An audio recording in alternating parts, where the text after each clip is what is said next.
અને અંદર પણ જો ગોગા મહારાજનો પણ ફોટો છે, શંકર ભગવાનનો, હનુમાન દાદાનો અને કૃષ્ણના બધા ફોટા છે અંદરના. તો જૂનું મંદિર આવ્યું હનુમાન દાદાનું. તો કઈ મંદિર છે તો ભાઈ શ્રી સુખડિયા હનુમાન દાદા કડ મંડાણા.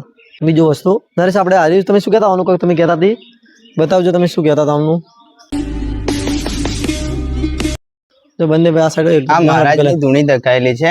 હા બરાબર, અંદર જો ચલો જોઈએ. આ કરજો.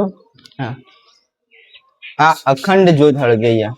અખંડ જ્યોત હળગે એમ? હા અખંડ દીવો થાય અને અખંડ જ્યોત હળગે. અને આ મહાદેવનું મંદિર છે. આ મહાદેવનું મંદિર છે. આવો તમને બતાવો. હા ચલો જોઈ. અરે રેડી. તો તમારું શું કહેવાનું? મહાદેવ હર હર મહાદેવ બહુ સારું કરજો. અને આ બાજુ શું કહેતા હતા બોલો? જે પરશુરામ હતા ને એવાનો ફોટો, આ જૂનો ફોટો મહાદેવનો. મહાદેવનો આ મહાદેવનો ફોટો જૂનો બરોબર છે. અને આ ગોગા મહારાજનો પણ એટલું હાથ છે, તમે જોયું છે કે બધે ફોટો ગોગા મહારાજનો બહુ. હા એ વાત છે. એટલે ગોગા મંદિરમાં આપણે જે ફર્યા ને એ ગોગા મહારાજના ફોટા પહેલા હતા. કારણ કે ગોગા મહારાજ જો પહેલા પેલા ચબૂતરા પર ગોગા મહારાજનો અને હનુમાન દાદાના મંદિરમાં પણ ગોગા મહારાજનો, અહીંયા પણ ગોગા મહારાજના બે ફોટા છે. તો ભાઈ બધાનું સારું કરજો. અને આ છે આપણું મંડાણાનું જે મંદિર વાત કરી એ આપણા હનુમાન દાદાનું મંદિર છે, જે મંડાણામાં આવેલું તમને કીધું આગળ. કારણ કે જો ભવ્ય મંદિર છે તો કઈ નહીં, હવે બહારનું બધું તમે બતાવીએ કે બહાર કઈ ટાઈપનું લોકેશન, કઈ ટાઈપનું વ્યૂ છે. આપણે દર્શન તો કરી લીધા અને તમને પણ દર્શન કરાયા. આપણે મહારાજની ધૂણીમાંથી જીતા બહાર નીકળીએ ને એવો જ આપણે સામે જ ભાઈ હવન કુંડ આવેલો છે.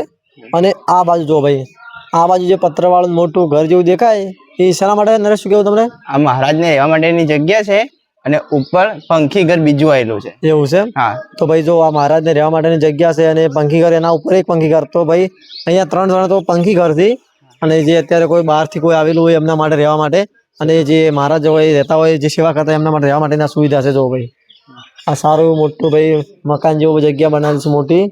તો ભાઈ રહેવા માટેની સુવિધા સારી એવી. અને મહારાજ જે તે ભાઈ ગાડી છે સમજી લો. અને હનુમાન ચાલીસા, અને આ હનુમાન ચાલીસા આખી જોવો ભાઈ, આખી લખેલી હનુમાન ચાલીસા. જય હનુમાન જ્ઞાન ગુણ સાગર. અને નરેશ બેલ તો આપણે વગાડે ને, તો બેલ તો વગાડી લઈએ.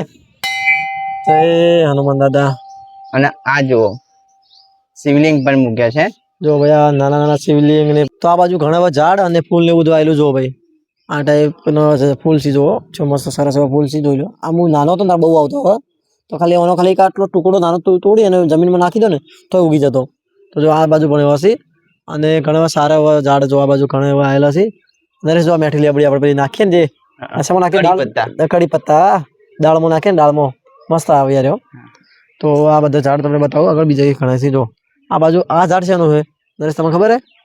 એ મને ખબર નહીં. જો ઘણા એવા આવેલા જો આ બાજુ ઝાડ એવા. તમને ખબર હોય તો તમે કમેન્ટ કરજો.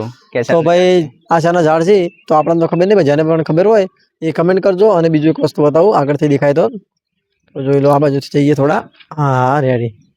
એ તો જોઈને ચાલવું પડે. જો નેચે જુઓ. તો ભાઈ આ આખો બગીચો આવેલો છે મોટો. અને પાછળ કોક હશે નરેશ, શું છે પાછળ? પાછળ આશ્રમ હે. તો નરેશ કે પાછળ ભાઈ આશ્રમ છે, રહેવા માટે સુવિધા, હોસ્ટેલ. હા, જે બહારથી પબ્લિક આવે ને રહેવા માટે, કોઈ એક્ઝામ આલવા માટે આવે કે કોઈ એમ કે ટુરિસ્ટ માટે થઈને આવે, સેવા એક સેવા માટે. તો પાછળ હોસ્ટેલ આવેલી છે, પાછળ રહેવા માટેની સુવિધા છે. કોઈ બહારથી કોઈ આવ્યું એમ કેવું છે નરેશનું કે એમને પરીક્ષા કોઈ હાલવા જેવું હોય અથવા કોઈ દર્શન કરવા ગમે તે આવ્યું હોય તો રહેવા માટેની સુવિધા છે, સારી સુવિધા છે. તો આ ટાઈમે લોકેશન છે. તો ભાઈ નરેશને બી અહીંયા બેઠા હતા અને બેહવાની એવી સારી સુવિધા છે, ઠંડક છે ને ભાઈ. જો ઘણી એવી ખુરશીઓ ને એવું મૂકેલું છે કે આનું શું કે બોકડા મૂકેલા છે. અને ઠંડક એવી છે ને એનું કારણ એક બીજું છે, તમે બતાવો. એ પણ જો એક છે આ વડલો, એના કારણે એટલી ઠંડક રહેશે. અને બીજું વસ્તુ તમને આગળ બતાવું. જો 1 મિનિટ ખાલી તમે ધ્યાન રાખો. જો એ આ જો ભાઈ સામે એટલું મોટું તળાવ છે ને એના કારણે નેચરલી હવા આવે ને ઠંડક, એટલે બેસવાની એવી મજા આવે ને. જો ભાઈ નરેશની બાજુ કૂતરું બેસી ગયું એ આરામ જ કરે છે. તો ભાઈ આ ટાઈમનું લોકેશનને કારણે એટલી ઠંડક હોવાના કારણે રહેશે ને જે તળાવના કારણે, તો એક મજા આવી જાય બેસવાની. તમારે કોઈ થાકીને આરામ કરવા બેસો ને તો સારું એમ. તો જો અને આ બાજુ આપણે ફૂલ અલગ અલગ કલર નાખી જો રંગબેરંગી. આવો મને બહુ શોખ હતો ને ત્યારે. તો જો ભાઈ આવો ફૂલ ને એવું કહું સરસ જોવાલાયક વસ્તુ હોય.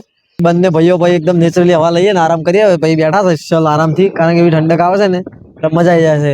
એટલે મારું તો એટલું કેવું છે કે કોઈ ભાઈ આટલા આજુબાજુ ભાઈ મંડાણા ગામમાં કોઈ ઉંમરલાયક વ્યક્તિ હોય ને તો અહીંયા આવીને બેસે ને તો બહુ સારામાં સારું, કારણ કે એકદમ નેચરલી હવા મળે અને ઠંડક અને મગજ શાંત રહે કે આરામ મળે.